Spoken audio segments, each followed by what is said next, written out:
Hi friends, నేను మీ financial అడ్వైజర్ని శివరామకృష్ణని. ఈరోజు నేను ఒకటి చెప్పదలుచుకున్నాను తమ్ముళ్ళకి, చెల్లాయికి.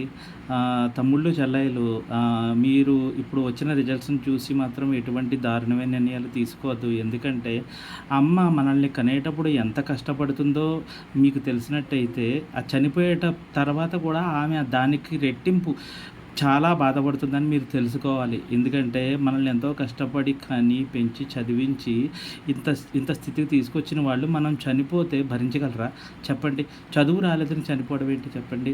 చదువు వచ్చిన వాళ్ళే కష్టపడి పైకొచ్చారు, చదువు రాని వాళ్ళు పైకి రాలేదు అనడానికి లేదు కదా. ఎంతోమంది క్రికెటర్స్, ఎంతోమంది బిజినెస్ మ్యాన్స్ పెద్దగా చదువుకోలేదు. అంటే చదువు ఉంటేనే మనం పైకి వస్తామని రూల్ లేదు, కానీ చదువుకుంటే మనకి మోర్ ఆపర్చునిటీస్ వస్తాయి. ఆ ఆపర్చునిటీస్ వల్ల మనం బతకడం ఈజీగా ఉంటుంది, డబ్బులు సంపాదించడం చాలా ఈజీగా ఉంటుందని చదువుకోమంటారు. సో ఎటువంటి దారుణమైన నిర్ణయం తీసుకోవద్దు. Better luck next time.